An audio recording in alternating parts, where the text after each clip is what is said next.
Every Christmas season, as the holidays draw near, I start thinking of gifts for those I hold so dear. And each year, as I begin this endeavor, it becomes more difficult to think of something clever that would please each one and would make your heart sing. It's hard to do. You already have everything. So some mothers are talented with crafts and such, make gifts for their children that they treasure so much. I can't crochet an napkin or paint a picture for you all. I just don't know how to. I have no talents at all. So I sit down to make a list and come up with something neat that's proven to be a very difficult feat.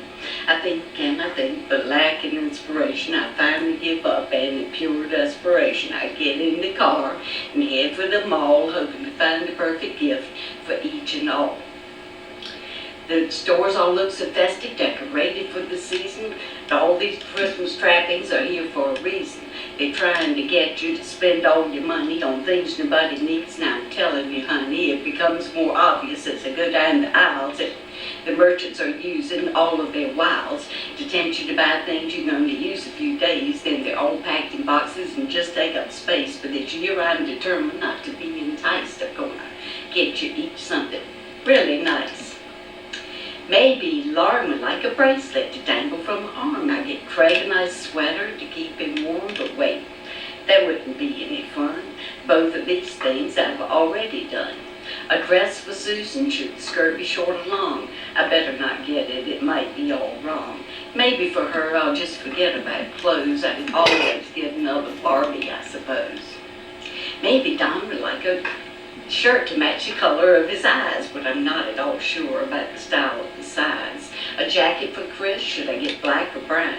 No, if the color's wrong, it'll just make him frown. Now for Jeff, I should be able to find something with ease, but it's really hard to know just exactly what would please. Maybe Carlton could use some tools for his workshop, but whatever I get, he's probably already got. That vase for Sharon, she might buy that for herself. It might end up in the closet, just stuck on a shelf. It might not be to her liking at all and just be brought out when I come to call. I begin to get frustrated as I try to do my shopping. I get in a frenzy as from store to store I'm hopping. As I ponder these decisions, my head starts to ache, my feet are hurting, and my back's about to break. Now the stores are closing and I have no choice but to head back home, empty-handed of course. Then I try to relax, fix a bourbon and coke, sit down and prop my feet up and wish I had a smoke. And after hours of racking my brain, I finally decide to just get each of you the same. Maybe you'd each like a shiny new car so that you could travel both near and far, but I don't know what color or make you prefer, so that's another decision I'll have to defer.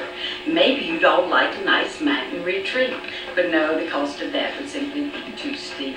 You'd probably rather have a cottage at the beach, but now that too is out of my reach. A trip to Switzerland would really be nice, but it's so cold there with all that snow and ice. A trip to Australia, now that would be great, but somebody's passport's probably out of date. I've got it, I'll send you all on a cruise, but Craig and Lauren just went. That idea can't be.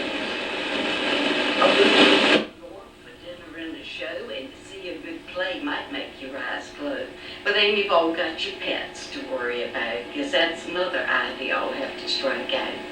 Then I realize that even though these things sound nifty, I've really got to be more practical and thrifty. As much as I'd like to give you the world on a string, I've gone and spent my money on a diamond ring.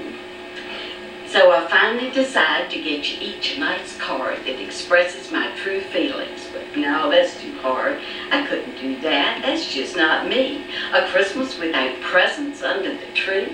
Then I thought about money that everyone can use, and each person could get exactly what they choose. But then there's a question of just how much. No, the gift has to have a more personal touch. I've got it. I'll get you something for your home. It might not match your decor. I better leave that alone.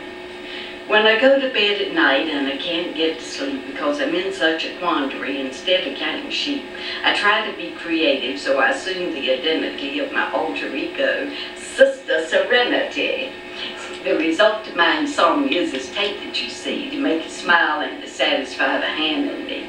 Well, after weeks of pondering, I finally made my decision. Hope it doesn't cause any strife or derision. Hope you're not disappointed. Don't you shed a single tear, cause this is what I'm giving you for Christmas this year. Forget about the presents, no need to unwrap. The packages are empty, all you get is this wrap. I don't want to make you mad because your feathers too ruffle, cause this is really meant to perhaps produce a chuckle. So stick this tape in a closet when you get home, and someday years later, after I'm gone, you'll come across it.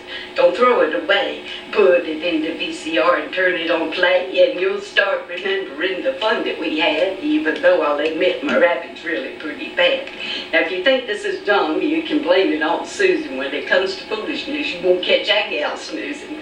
So I want to tell you I love you, maybe spread a little cheer, and wish you each a Merry Christmas and a Happy New Year.